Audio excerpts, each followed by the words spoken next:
इस कस्बा के लिए भी चलाओ ताकि चूरू का भी हमारे साथ काम चल जाए। बहुत बहुत धन्यवाद। Thank you. श्रीमती संजना जाटव।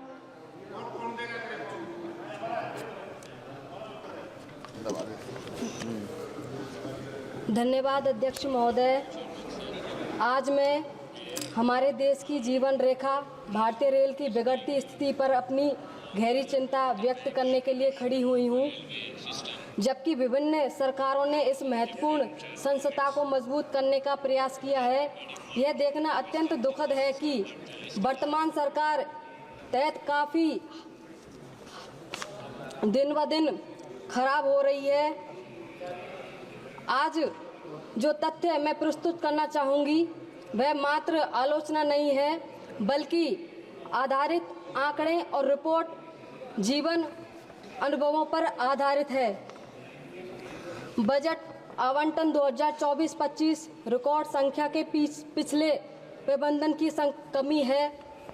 वर्तमान सरकार ने केंद्रीय बजट 2024-25 में भारतीय रेल के लिए 2.62 लाख करोड़ का रिकॉर्ड आवंटन घोषित किया है, जिसमें 1.08 लाख करोड़ सुरक्षा संबंधी गतिविधियों के लिए भी सम्मिलित है। बुना था सपना तरक्की का, पर देखो ये हाल है। सुरक्षा पर खड़ा सवाल है। हादसे देखते हैं गवाही हर साल है। बढ़ते हादसे एक गंभीर सच्चाई है। यात्रियों की सुरक्षा जो भारतीय रेल की नींव है, वर्तमान सरकार तरह बार बार समझौता किया गया है कि वंदे भारत जैसी हाई स्पीड ट्रेन को बड़े जोश के साथ लॉन्च किया जा रहा है। लगातार हो रही दुर्घटनाएं प्रणालीगत विफलताओं को उजागर करते हैं। पिछले 5 वर्षों में मंत्रालय के आंकड़ों के अनुसार हर महीने औसतन 3 दुर्घटनाएं हुई हैं। बालसोर त्रासदी और उनके बाद कंचनजंगा एक्सप्रेस की पटरी से उतरने की घटनाएं मजबूत स्वतंत्रता तंत्र की अनुपस्थिति को दिखाती है। दुखद के रूप से बालसोर ट्रेन दुर्घटना, जिसमें लगभग 300 लोगों की जान चली गई। इसके अलावा 2017 से रेलवे की बजट को केंद्रीय बजट में विलय कर दिया गया है, जिससे संसद में गहन चर्चा का भी अवसर समाप्ति हो गया है, जिससे जवाबदेही कम हुई है और सरकार की प्राथमिकताओं पर भी सवाल उठाने का भी मंच भी छीन लिया गया है। सबसे परेशान करने वाली बात तो यह है कि बजट का ध्यान बहुसंख्यक यात्रियों के लिए की ज़रूरतों पर ध्यान नहीं है।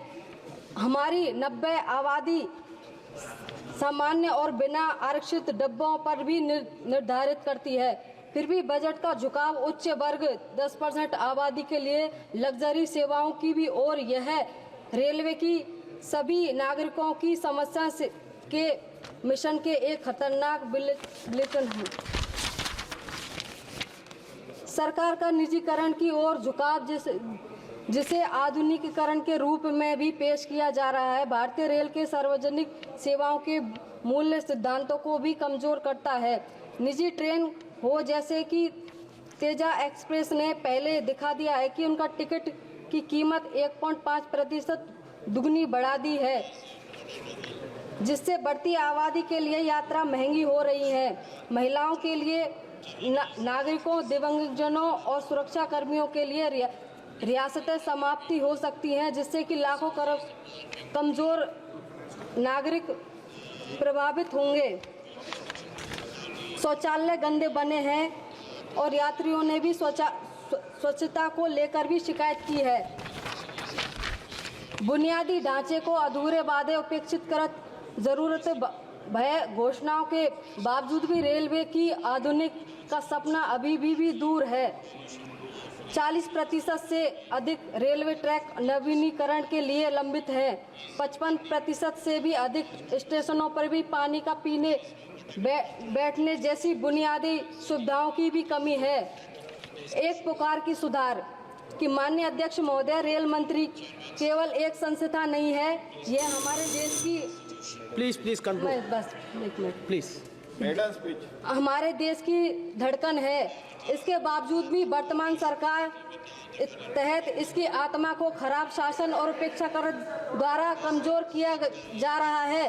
सरकार को दिखावे की राजनीति छोड़कर समर्थक सुधारकों पर भी ध्यान देना चाहिए। हमें सुनिश्चित करना चाहिए कि भारतीय रेल केवल एक लाभ कमाने का साधन ना बने, बल्कि जनता की सेवा का एक माध्यम बने। माननीय अध्यक्ष महोदय, बजट में मेरे राजस्थान की भी अनदेखी की गई है और मैं अपने भरतपुर क्षेत्र की भी रेलवे की समस्याओं को लेकर माननीय मंत्री जी को भी कई बार मैंने पत्र लिखा है, पर लिखने के बावजूद अफसोस के साथ, मतलब दुख के साथ मुझे यह कहना पड़ रहा है कि महीनों बीत जाने के बाद भी आज तक उन पत्रों का जवाब मुझे नहीं मिला है, जिससे रेलवे मंत्रालय की कार्यकुशलता पर भी सवाल उठाता है। धन्यवाद।